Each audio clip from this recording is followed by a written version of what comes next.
Hello everyone, welcome back to my channel রাজনন্দিনীর ছোট্ট সংসারে তোমাদের সকলকে জানাচ্ছি অনেক অনেক স্বাগত আর অনেক অনেক ভালোবাসা। তো এখন বাজে হলো সকাল 6টা। আজকে অনেক সকালে ঘুম থেকে উঠেছি আর এখানে উঠেই না বসিয়ে দিয়েছি চা। তো বাসি কাজটা সেরে নিয়েছি। আর সকালবেলা যতই গরম থাকুক না কেন একটু এক কাপ চা না খেলে কিন্তু সকালটা ঠিক এনার্জি পাওয়া যায় না সব কাজে। আর আজকে তোমাদের সঙ্গে শেয়ার করছি সকাল 6টার সময় আজকে উঠেছি। রাতে তো ঘুমোতেই পারিনি, কি গরম বাপরে বাপ, সে আর বলার কথা না। আর রাত্রে 11টা পর্যন্ত যা যা করেছি আজকে সবটাই তোমাদের সঙ্গে শেয়ার করব। তো দেখো এখানে 2 কাপ চা নিয়েছি, শাশুড়ি মা এখনও ঘুম থেকে ওঠেনি। আর আজকে সকাল সকাল এই যে চিড়ে আম, এটাই হলো আমাদের সবার ব্রেকফাস্ট। এখানে মেয়ে আর তোমাদের দাদাভাইকে দিয়েছি, শাশুড়ি মারটা ঢাকা দিয়ে রেখেছি। আর উনি তো মানে এই গরমে কিভাবে পড়ে পড়ে ঘুমোচ্ছে সে আর বলার কথা না।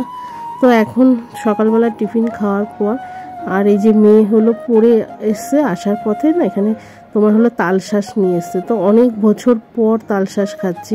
তো এর আগের দিন দেখেছিলাম বাজারে, তো তোমাদের দাদাভাইকে বলবো, মনে ছিল না। মানে কাজের চাপে খাওয়ার কথাও মনে থাকে না। তো মনটা চাইছিল তালশাঁস খাবো।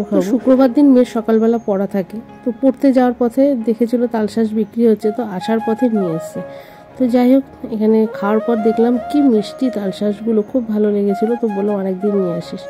আর এই যে এখন দেখো বাজে হলো 10:30টার মতো, আর এখন বিছানাপত্র তুলছে। আর এই ঘরে আসার টাইমই পাইনি। ফুল গাছগুলোতে জল দিয়েছি, তারপরে তোমার কলপারে কিছু বাসন ছিল, অর্ধেকটা মেজে রেখে এসে আর কিছুটা বাসন এখনও কলপারে রয়েছে।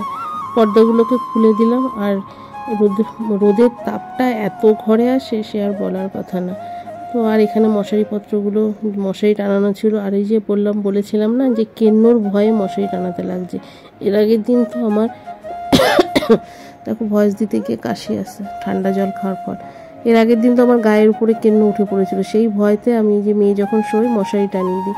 আর মশারিটা যে ব্যাগের মধ্যে রেখে দিই, কেউ বুঝতেও পারে না, খাটের কোনায় রেখে দিই। মশারি ভাঁজ আমার দ্বারা আর হবে না, আর এই বয়সে আর চেষ্টাও করছি না। তো দেখো মশারিটা ভাঁজ করে একদম খাটের কোনায় রেখে দিলাম, বিছানাটা টান টান করে দিচ্ছি।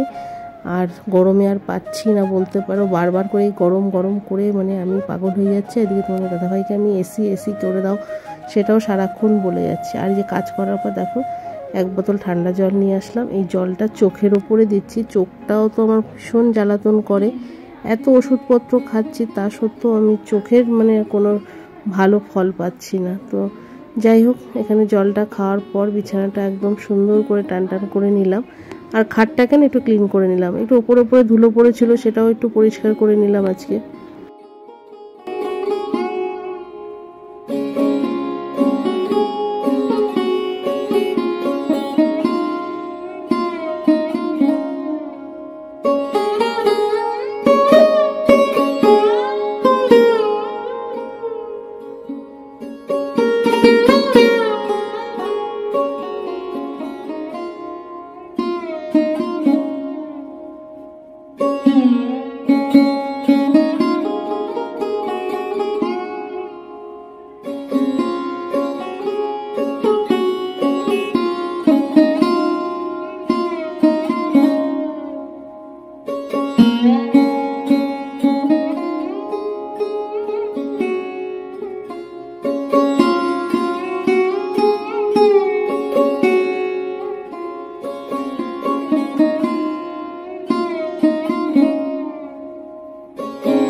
আর এখানে দেখো দুপুরে বসিয়েছি ভাত, আর এখানে হলো বেগুন, এখনও ফ্রিজে বেগুন আছে যেগুলো দিয়েছিল মা আমাদের, এগুলো গাছের বেগুন, এখনও অনেকগুলো বেগুন আছে। তো ভাবছি একদিনকে মেয়েকে একটু বেগুন বাহার করে খাওয়াবো, মানে পোস্ত দিয়ে সর্ষে দিয়ে মাখিয়ে।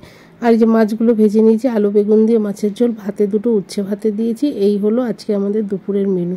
তো এই দিয়ে খাওয়া হবে। আর জিরে বাটা, আদা বাটা, ধনের গুঁড়ো, জিরের গুঁড়ো, এই দিয়ে আজকে মাছের ঝোলটা করছি। আর রুই মাছ, বেশিরভাগই আমাদের রুই মাছটা খাওয়া হয়, যেহেতু ওটা একটু জ্যান্ত মাছ থাকে, মানে আনা হয় জ্যান্ত, 4-5 দিন ধরে খেতে খেতে মানে ওটা মরা মাছই হয়ে যায় আর কি।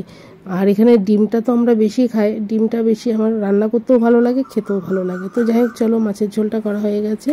আর দুপুরে খাওয়া দাওয়া করে নেওয়ার পর মেয়ের জন্য একটা আমও ফ্রিজ থেকে বের করে রেখেছিলাম। তো আর সারা দিনের মধ্যে বলেছি আর আম কেটে দেবো না, কারণ সকালবেলা কেটেছি, আর বিকেলবেলা বললাম যে আর আম খাস না, কারণ বারবার করে কাটতে ভালো লাগে না। যে মেয়েকে ভাত বেড়ে দিয়েছি, একটা মাছ ভাজা রেখেছি।